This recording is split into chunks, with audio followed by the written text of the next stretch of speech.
What is going on, guys? It's Lunin, and today we're going to be doing a review, the GK61 versus the RK61. So this is the RK61. I basically just got this keyboard in the mail, and I'll be freshly reviewing this. So I haven't really used it much, but we shall see how it stacks up against my current daily driver and favorite budget keyboard, the GK61. So I have done a review on this already, so if you would want to check a more in-depth review on this keyboard, you can do so. I will link it in the description. So on this keyboard, the GK61, as you can see, it does not have the stock keycaps. It actually has, I think they're called, I don't know what they're called actually. I think they're called fudge keycaps. I'm not too sure on that, but they are sort of translucent on the walls of the keycaps, so the light shines through very well.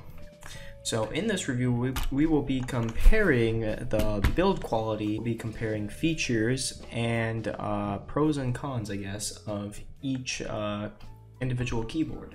So stay tuned, we're going to be doing the build quality first. So for the build quality, this does feel quite hefty. I'm gonna say right now, it's a little, well, I guess it's about the same. Yeah, it's about the same weight as the GK61. I guess it's time to go into the features. So, the RK61, it has a USB, micro USB, that is center mounted. Nice little startup shine. I do not like this because my computer is on the left side of the desk and I need a longer wire for center mounted stuff, but some people might like it better because it's symmetrical. On here we have a left mounted cable and it's USB-C. So it's, I mean, the GK61 already wins in the connectivity department because USB-C is just a newer technology and it can be put in both ways. So the orientation of the cable does not matter, and it will still power the device. The micro USB, you can only put it in one way, so I mean, it's not that big of a deal, but it is a feature that the RK lacks. Aesthetics-wise, I do not like the logo. Some people might like it because it's similar to like the Ducky logo. I personally like the cleaner, more refined look of the GK61, not having branding all over the keys. The RGB is quite similar in shine. This looks disproportionately brighter because we actually have the fudge keycaps, which let a lot more light through than the average keycap. And these ones are more meant to be a solid color, not necessarily to be backlit, but I am still running the same color backlight through these, so it will be noticeably dimmer than if it had the fudge keys on this keyboard. So I'd say the RGB is about the same. You're not really missing out anything by going with either option. It's bright enough to use, and I really don't have any issues with it in the daytime or in the nighttime, obviously, because, you know, it shines brighter in the night. Now on to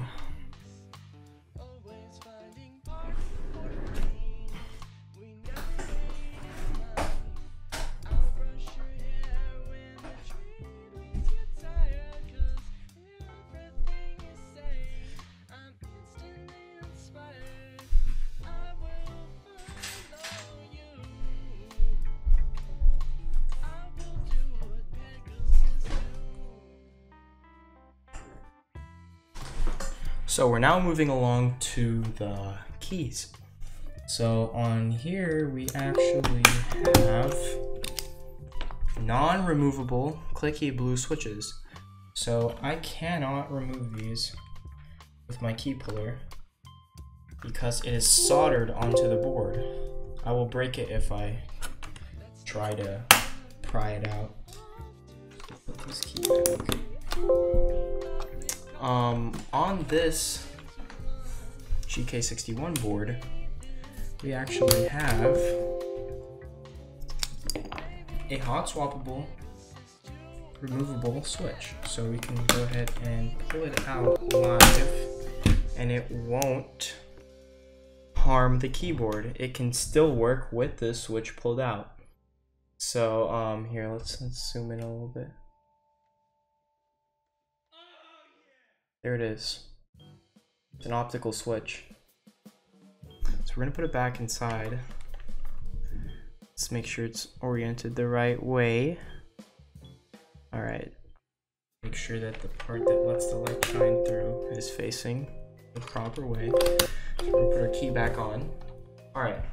So honestly, the only thing that could redeem the RK61 at this point is if the software is better, but that could also be an issue. So we're gonna switch my view to the desktop. Right now we have the RK61 World Clutch software open. As you can see, you can do, I don't know, you can assign macros, I believe, do some combo keys, run programs, multimedia, hotkeys, stuff like that. You can't assign different letters to the keys. In the lighting tab, we have different types of effects and whatnot. I mean, it's great and all, but my preference for keyboards and keyboard customizability options, I would rather have per key lighting. I don't want to be stuck with the stock presets. I would love to be able to make my own color maps for the keyboard so I could match keycaps, etc. As gaming mode, I don't use it, and it has macro mode where you can create your own little macros, so it's nothing special. Another reason for the RK61 being subpar to the GK61. I mean, don't get me wrong, it's a great keyboard, but it's just, you know, for the same price, there's more to be had, and that's undeniable. We're gonna go over to the GK61 driver, and I'll be linking these drivers in the description as well. The menu looks already more refined. So we're in driver mode. You can change the lighting over here, and we can change the functions to have macros, shortcuts, etc. All key based. It's, you know, this software right here is a lot harder to master than the RK61 software, but it has more to it. So as you can see, I have the pink lit up under the pink keys and blue lit up under the blue keys. So that's something that's favorable on the GK61 side. And we have onboard settings. So that means that there's an onboard memory chip on the GK61 that you could actually store these macros and color profiles on. So you don't have to have the software open to have it keep these colors, which is something I like. It's just, there's a lot of stuff on here, but it's you can tell it's a little bit more feature packed than the run-of-the-mill RK61 software. So knowing that, I would still choose the GK61 as the keyboard of choice for daily use. But I mean, if I wanted to use something fun with a couple of presets that maybe the GK61 does not have in terms of lighting, I would go for this. But that's not the case. I want something that's more refined and has more features. I'm not gonna pull the trigger on a keyboard over some lighting gimmick.